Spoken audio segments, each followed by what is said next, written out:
What is a food system? It's the path our food takes from the field to our plate and beyond. It's a circle that starts with production and ends with disposal. All along this system, people are working. This series was created to give you information about our local food system and jobs in our area.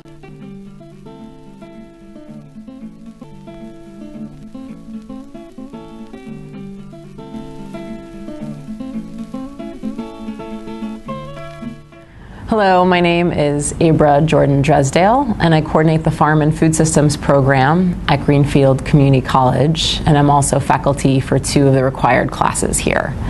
The Farm and Food Systems program provides an Associate of Arts degree with an option in Farm and Food Systems. Option is the way that we say a major. And it's designed to be a foundational program that really introduces students to being critical food systems thinkers, to hands-on skills, getting outside with our agriculture classes like 4-season farming, organic gardening, beekeeping. We also have a required class in farm and food entrepreneurship so that students can think about marketing and business plans if that's something they would like to do after graduating.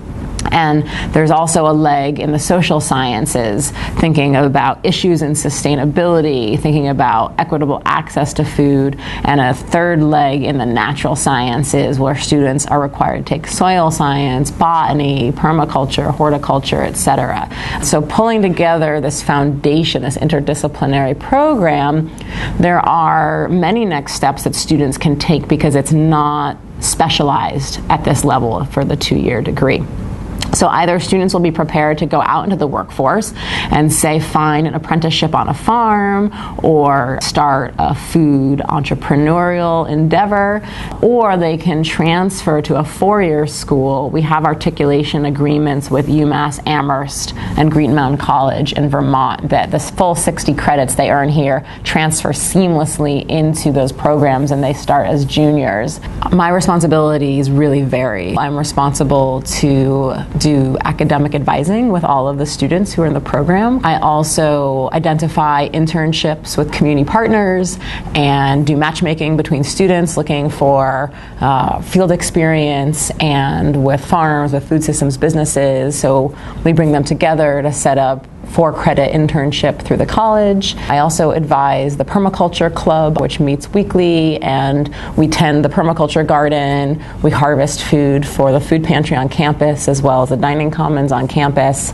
And throughout the year, I'm the garden coordinator, so I also give educational tours to visitors and think about what kind of materials and supplies do we need. And I work very closely with our greenhouse technician on campus because he is the garden manager. It's a really dynamic program to be a part of, and students are not taking these classes because they're required, say, with math or history. They really want to be here. So we have really active, engaged learners, and it's a very participatory classroom environment. So we're all learning from each other, and we're all growing together and working with community partners on service learning projects that make up the foundation to both of the courses that I teach. When I first started college, I started as a math major, believe it or not, and then I changed soon to an architecture major, and I was always interested in spatial thinking and design. I ended up transferring schools and graduating with a bachelor's in psychology, and I was interested in the interface of how people relate to their environment. I was studying herbalism, botanical medicine. I also taught outdoor skills, survival skills for about 7 years to children and teenagers. And I got really excited about the multiple functions of plants. This plant is edible. This plant stores water. This plant is medicinal. This plant you can make fire by friction with. And so that led me to permaculture. I went to the Conway School of Landscape Design and received a master's in sustainable landscape design and planning. And I've always been and very oriented towards social justice and equity. It's the whole system. It's who has food access, who doesn't, who is getting equitable share, who isn't, how are the animals being treated, how is the soil being treated, how much energy is going into transporting, distributing, and packaging that food. So really looking at the whole piece together through a designer's lens has helped enable me to think about how we can repair or renew our food system in a way that is both environmentally and socially just. And I really love teaching at a community college because it's affordable access to higher education.